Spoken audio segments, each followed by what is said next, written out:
Hello everyone, how are you guys doing? Hope you guys are having a wonderful day, and today we are here with another video. So today's video will be on a range training method that you can get 100k XP per hour in and make around 800 to 900,000 per hour. Now basically this has been in the game for a while. Ever since Scaberites got their updated drop table, they have been really profitable, and you can get them as a Slayer task. However, the Slayer task ends quite quickly, and on top of that, killing them is quite click intensive, and that's why this method is so good, because you do need to actually be paying attention while you're here. It's a lot of clicking, but it's definitely worth it if you consider the fact that you're getting 100k range XP per hour, along with almost, 8 to 900k, close to a mil total GP per hour. So basically what you're going to need for this method is a decent range level. I would recommend having at least 75 plus for the blowpipe, probably 80 plus would be recommended, and a defense level of 75 plus. The higher the better. You do get hit a lot here, so take that into account. So one thing I want to add real quick that I didn't address in the intro is you do need contact quests completed to actually get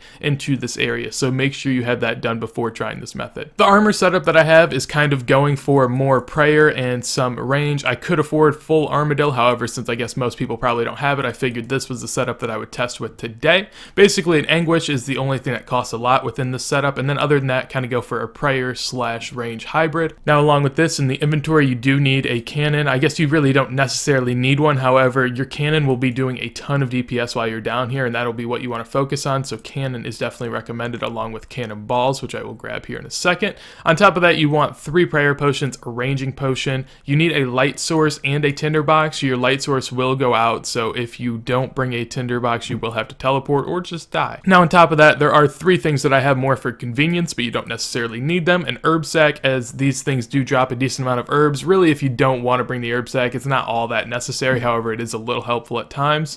A rune pouch, because you do get a lot of alchemy, so I'd recommend being on the regular spellbook and having high alchemy unlocked. You don't necessarily need this either, because every inventory you run there with, you'll have about 16 food or so, and you end up using them all, so you'll have a lot of free inventory space at the end. This just kind of eliminates a little bit of a hassle. And on top of that, I have a Pharaoh Scepter, which will allow me to teleport all the way over to Sophonim, which is where we are going to have to be for this method. Now if you can't use or can't afford a Pharaoh Scepter, there are other alternatives of getting here. One would be using House Tab to Polnivich, running south over to this transportation area, and then taking that carpet ride all the way here. On top of that, you could teleport all the way to the duel arena, make your way through the Shanty Pass, take this transportation or the carpet over to this one, then run south and take it down here. But with that said, I will now just go ahead and use my Pharaoh Scepter. So this is how I end up getting here. Basically teleport to whatever the left click option is, or you can just go to that one.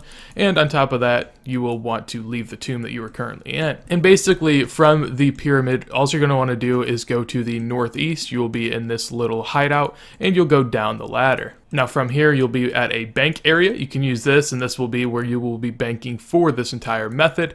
But basically, go and grab everything you'll need. I'm going to go grab some cannonballs, and there you go. Now, once your entire inventory is set up, go ahead and bank, I guess, your scepter if you have it, and re-gear. Now that you've re-geared and you have everything you're going to need, feel free to go down this ladder. Something I do that if you're going to camp here for a little while, I'd recommend is probably just going down there, setting up a cannon, then running back. That way you get your 4 food back, but if you really don't want to worry about it, I guess you don't have to. That's just something I like to do personally. And from there, once you go down the ladder, you're going to want to run south and then northwest. You're also going to want to pray mage against that scarab mage, and then search the floor, or just run through it if you're like me, and take a little bit of damage. Now once you come to this ladder, you're going to want to go down it and change your prayer to range. From there, run to the southeast, and this will be where you will want to be for this method. Now basically what you're going to want to do is come towards the center of the room, not really necessarily in the center. I kind of like hanging out in this northeast corner, and set up your cannon from there. Go ahead and drink your range pot, and you should be good to go. Personally, I don't pray any range assisting attack styles, I guess. I don't pray Eagle Eye or Rigor. Alright, so the first time I recorded this audio, I was all over the place trying to figure out how to like kill these monsters and talk at the same time, so I'll go over it now. Basically, some points that I want to go ahead and tell you guys. Just make sure your cannon is always going. When you're down here, your cannon will be probably doing more damage than you will. On top of that, the majors and the meleeers are the ones you're going to want to go after as quick as you can, because they deal you damage since you're not praying for those attack styles, and they just generally hit a lot. So make sure to get on those as quick as you can.